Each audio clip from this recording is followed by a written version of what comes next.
Le bassin du diable, Zoura et la fleur maléfique.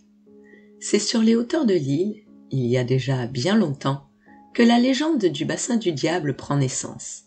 Dans une case un peu à l'écart du village du Brûlé, vivaient Gombo et Nariana. Ils s'aimaient depuis des années, mais leur désir d'enfant restait vain, malgré les nombreuses prières de Nariana, ce qui la peinait énormément. Le ciel semblait ne pas entendre ses supplications, jusqu'au jour où, enfin, son souhait fut exaucé. Et 9 mois plus tard, Nariana mit au monde une petite fille qu'ils nommèrent Zoura. Tout le village s'est rassemblé pour fêter cette naissance tant attendue par ce couple très apprécié des villageois pour leur bonté et leur dévouement.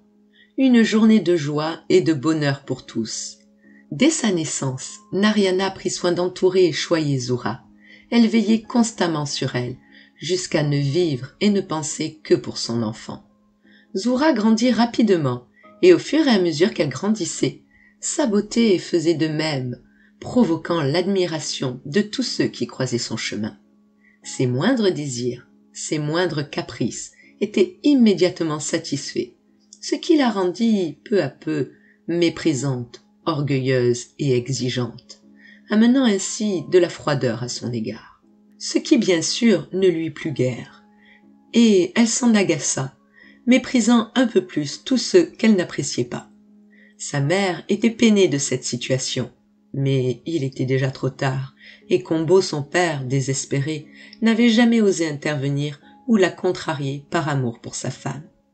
Un dernier espoir auquel s'accrochait Nariana, l'amour. Elle se disait que sa fille arrivait à l'âge où le cœur s'épanouit sous l'amour. Car à 17 ans, elle était hautaine, cruelle et vaniteuse, rendant ses parents malheureux, leur causant des tourments quotidiens.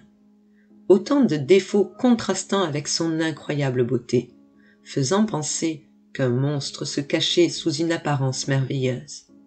Sa mère espérait donc que l'amour ramène Zoura dans le droit chemin. Elle venait d'avoir 18 ans, et jamais sa beauté n'avait été aussi remarquable et éclatante. À tel point que Zoura, elle-même, était devenue amoureuse de sa propre image, regardant régulièrement son reflet dans l'eau des ravines.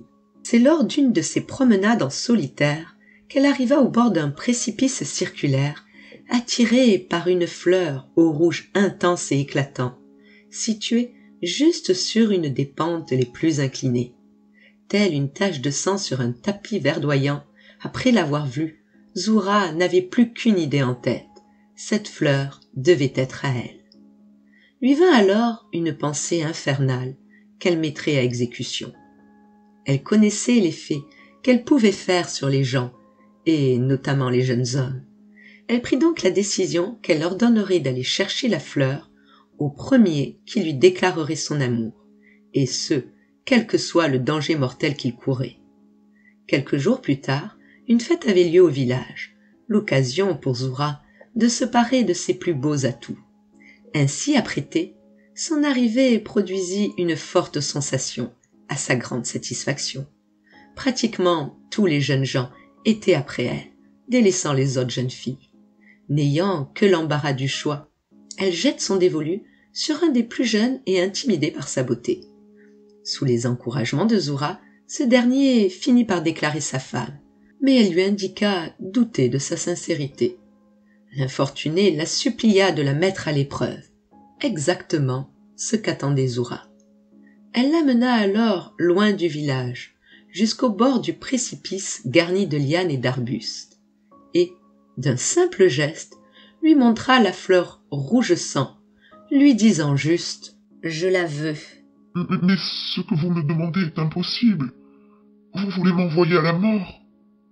Mais ce que vous me demandez est impossible. Vous voulez m'envoyer à la mort. Vous m'avez dit de vous mettre à l'épreuve. Je vous demande une seule chose et vous refusez. Et vous osez me dire que vous m'aimez ? Troublé par sa réponse, un simple sourire le ramena à l'obéissance. Séduit, fasciné, comme hypnotisé, il essaya de se lancer dans le périlleux exercice. Non sans une grande peine, il parvint à proximité de la fleur tant désirée. Mais c'est aussi à ce moment-là qu'il réalisa le danger de la situation dans laquelle il était. Il vit la profondeur de l'abîme sous ses pieds, et se cramponna aux lianes qui l'entouraient, voyant qu'il ne pouvait pas aller plus loin. Pourtant, la fleur était toute proche. Il se retourna vers Zura et vit une lueur sinistre brillant au fond de ses yeux, ce qui lui fit peur. Déstabilisé et glacé d'effroi, il dégringola dans le fond du précipice. Après ça, Zura retourna tranquillement chez elle, sans aucun remords.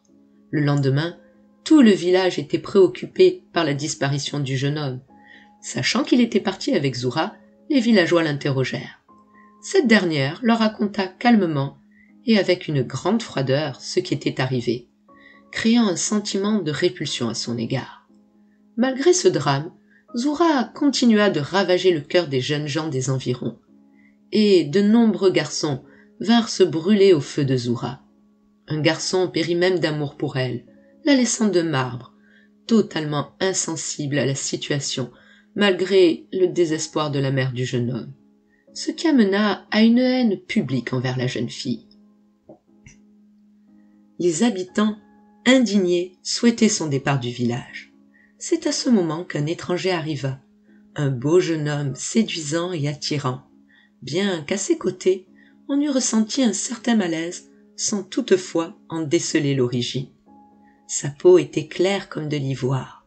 Ses traits fins soulignaient un regard intense, difficile à soutenir. Dès son arrivée, il entendit tous les malheurs dont on accablait Zura et montra son désir de la rencontrer.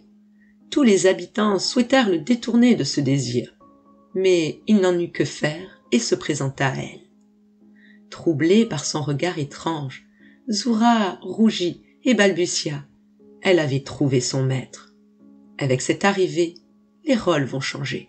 Zura, se sentant éprise de passion, embrasée par cet amour qu'elle découvre, c'est maintenant elle qui se retrouve dans les tourments que les autres ont éprouvés pour elle.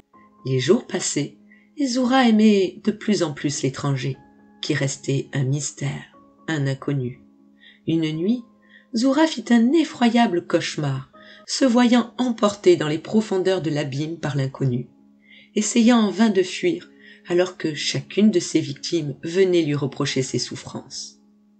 Au petit matin, on entendit une voix s'élever, ordonnant à tout le monde de se rendre au précipice. Tous furent épouvantés par cet ordre, croyant à un commandement céleste. Les habitants se rendirent en foule jusqu'au lieu indiqué. À peine installés, qu'ils virent arriver Zura au bras de l'étranger. Ce dernier, au bord du gouffre, lui montra la fleur si désirée et causant tant de malheur, et dit « Vous avez juré d'appartenir à celui qui vous apporterait cette fleur. Dans un instant, vous la posséderez. » L'inconnu descendit la pente sans le moindre petit effort et cueillit la fleur, toujours d'un rouge flamboyant, et vint l'offrir à Zura. Aussitôt qu'elle l'eut entre les mains, des gouttes de sang perlèrent entre ses doigts. C'est alors que l'étranger dit d'une voix forte et puissante « Tout le village est en émoi. Je vous ai donné la fleur que vous désiriez. Vous m'appartenez maintenant. Il est temps de vous punir pour vos fautes. C'est ici qu'a eu lieu le mal. C'est ici qu'aura lieu le châtiment. Regardez-moi. » Une complète transformation s'opéra en lui. « Le diable !» Oui, pour vous je suis le diable, mais pour l'humanité, je suis la justice. Vos tourments ne cesseront que lorsque par la souffrance, vous aurez expié vos péchés. Tous virent alors l'inconnu emporter Zura dans le fond du gouffre qui se mit à bouillonner. Une odeur de soufre s'en dégagea. Il se remplit d'eau et un bassin se forma. Depuis ce temps-là, il porte le nom de bassin du diable.